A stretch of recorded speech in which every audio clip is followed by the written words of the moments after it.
পুরনো দিনের বিয়ে বাড়ি। এখন আর সময় হয় না তেমনি করে নিজেদের সব বিয়ে বাড়ি অ্যাটেন্ড করা।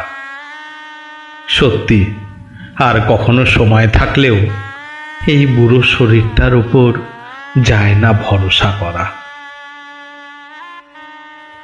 কিন্তু মনে পড়ে সেই সব পুরনো দিনের বিয়ে বাড়ি, যেখানে ছিল ছোটদের পরিচয়, আনন্দ আর পুনর্মিলন। ছিল নিজের বাগানে প্যান্ডেল, উঠোনে ছাদনাতলা আর নিজেরাই খাওয়ার পরিবেশন। মনে পড়ে বিয়ে বাড়িতে পা দিতেই উলুধ্বনি, সঙ্গে এক প্লেট লুচি আর সাদা আলুর তরকারি।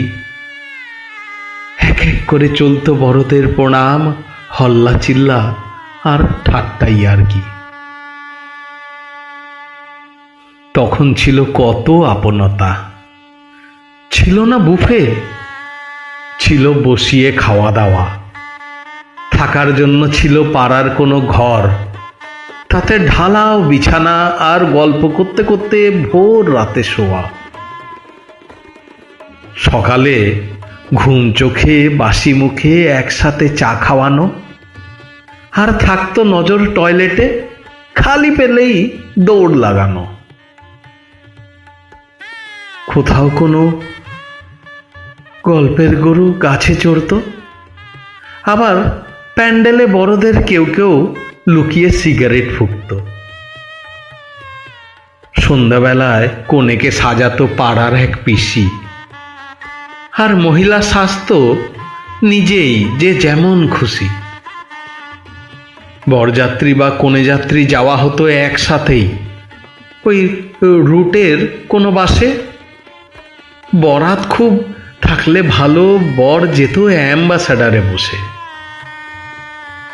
প্লেট সাজিয়ে আসতো জল খাবার, নয়তো আবার প্যাকেট হতো।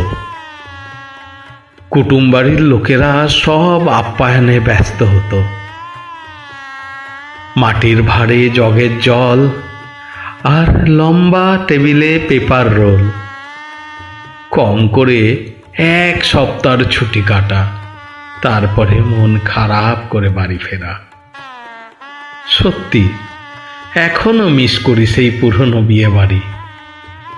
সময় পাল্টেছে, একদিনের ছুটিতেই বাড়ি ফেরার তড়িঘড়ি। তাই তো সবাই একদিনেই সব আনন্দ কুড়িয়ে নিতে চায়। তাই তো হারিয়েছে সেই পুরনো আনন্দ, তবু বসে থাকা কোনো আত্মীয়ের বিয়ের অপেক্ষায়। তবু বসে থাকা কোনো আত্মীয়ের বিয়ের অপেক্ষায়।